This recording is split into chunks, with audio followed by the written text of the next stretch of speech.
Hello and welcome, all friends and devotees of yoga and meditation and Buddhist studies. Today is the 11th of September, Friday the 11th of September 2015. For all those who are new, this is Grandmaster. These lectures are actually based on the findings of Grandmaster Ching Kong.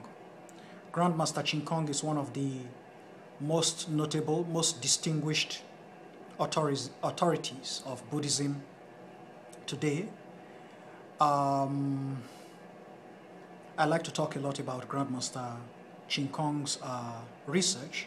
Although there are other authorities of Buddhism, you have the Dalai Lama. I'm sure you might have heard of the Dalai Lama, who has a Nobel Peace Prize. The Dalai Lama is very famous. He has like 100 doctoral honorary doctorates worldwide. He is highly honored. He has many honorary doctorates. I've actually seen a listing of them. You also have Grandmaster Ching Kong. Grandmaster Ching Kong has actually established about 7 universities. He brought Buddhism to Africa. He has a giant Buddha temple, the Nanhua Buddha temple in South Africa, was established by Grandmaster Ching Kong. Grandmaster Singyun, Singyun is the other great Chinese master and authority of Buddhism. He has one here in the United States. He has University of the West. It used to be called Silai University in California. It's now called University of the West in California. It was also established by Grandmaster Singyun. Then you have a female too, Grandmaster Cheng Yen. Very compassionate woman. She's very famous, called Mother Teresa of Asia. She's everywhere helping all the people in greatly disadvantaged conditions, suffering people suffering from natural disasters where there are earthquakes, hurricanes. She's been very present in the United States. Her foundation, Zuchi, she established the Zuchi Foundation, which has helped a lot of hurricane victims. Japanese earthquake, she was there in Japan. The earthquake that happened this year in Nepal, Zuchi Foundation was there.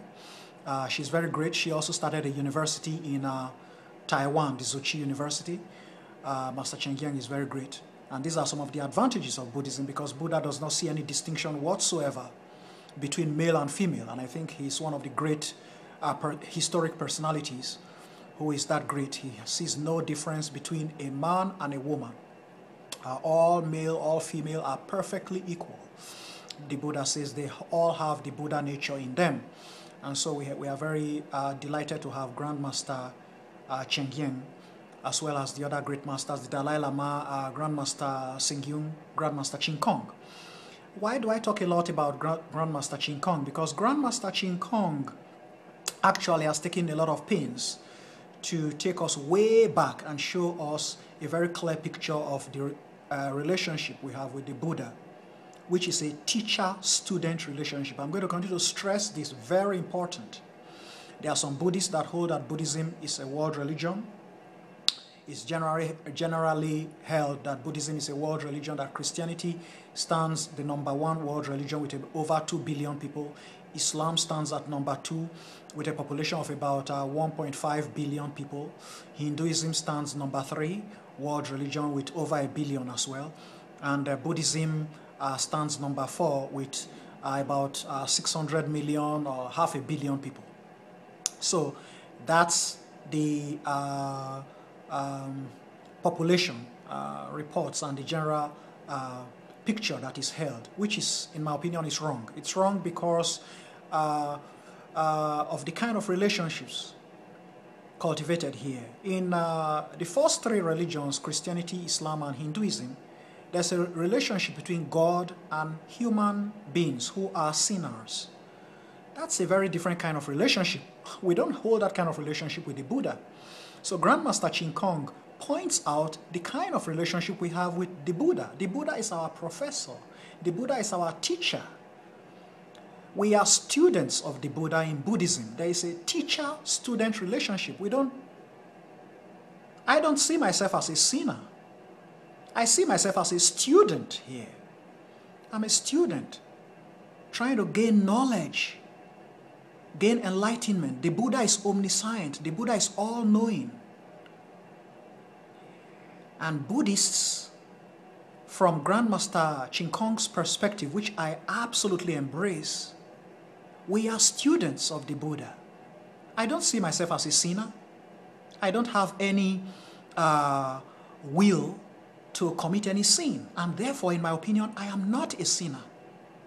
I see myself as a student who may not know certain things. Okay, I don't know Greek language. I don't know Russian language. I know a little bit of Chinese because I've studied Chinese.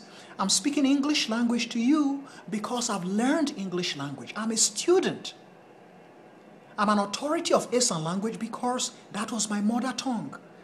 I was born learning Esan language. So I see myself as a student. And this is where Buddhism becomes very important. So the relationship between us and the Buddha is our great teacher. Teacher-student relationship. And that's why I define Buddhism as a universal institution for special learning, whose founder is the Buddha, or the greatest teacher being the Buddha. This is a very different relationship. I could not say that about Jesus or Muhammad or Krishna or Allah. In Christianity, in Islam, in Hinduism, the followers worship gods and see themselves as unworthy, as sinners. In Buddhism, we don't worship the Buddha. We come to the Buddha to learn.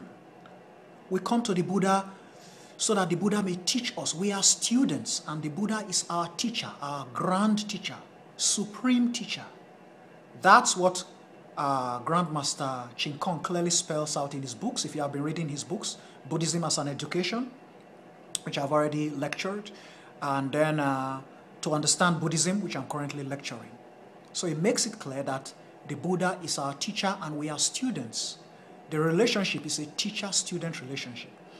So I prefer that definition to God-sinner relationship because I don't see myself as a sinner. I see myself as a student striving to know more, striving to know, striving to gain wisdom and knowledge.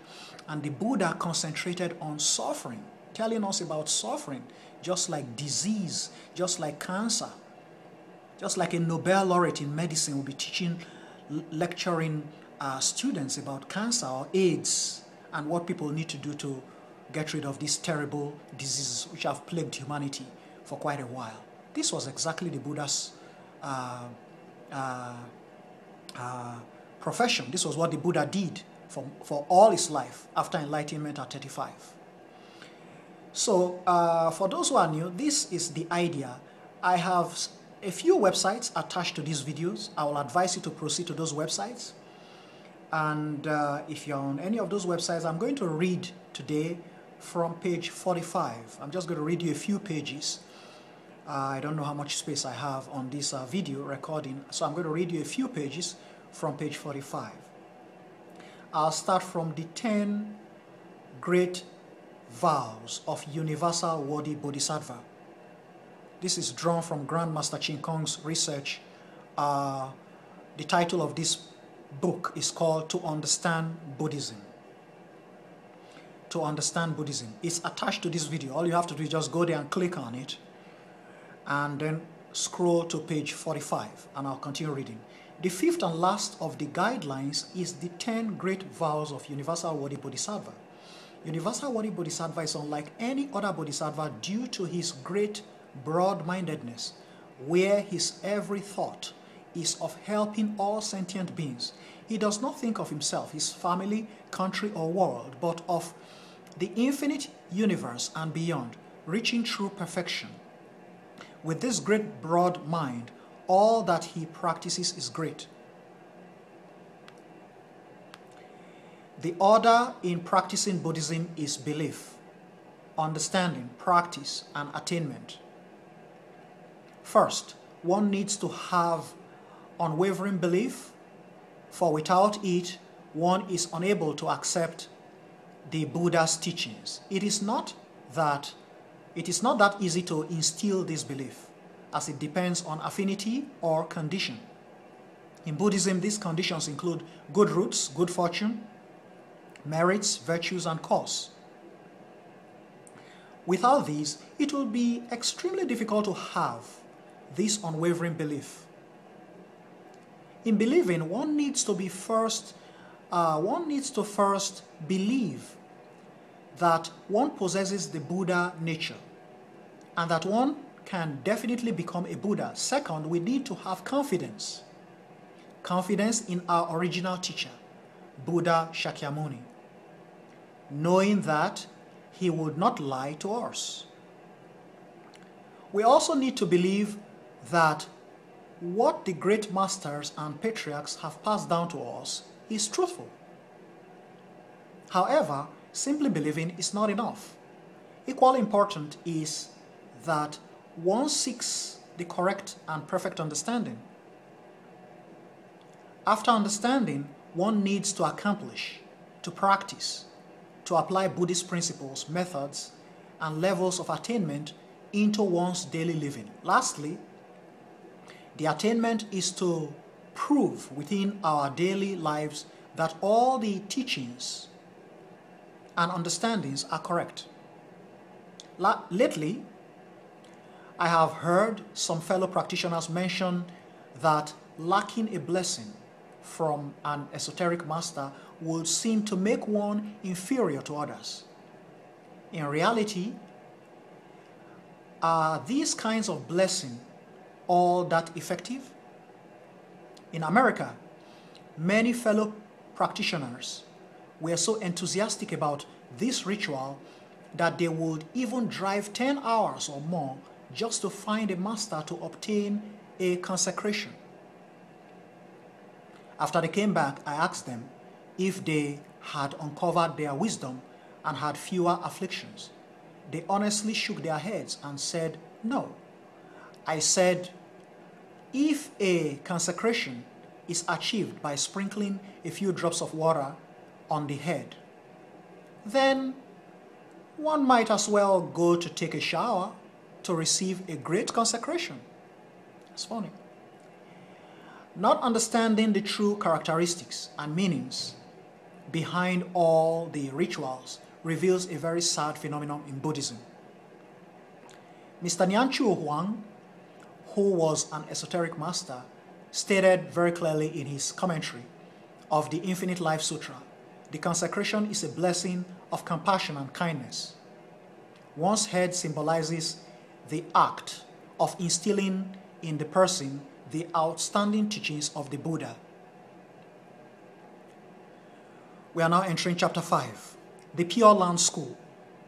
Today, as we practice the Pure Land method, we know that the Infinite Life Sutra is a very important sutra, thus is a supreme dharma. Passing on the Infinite Life Sutra and the Amitabha Sutra to others brings them a great consecration.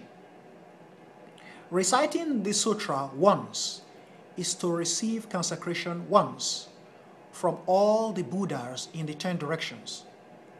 Reciting the sutra twice is to receive consecration twice from all the Buddhas.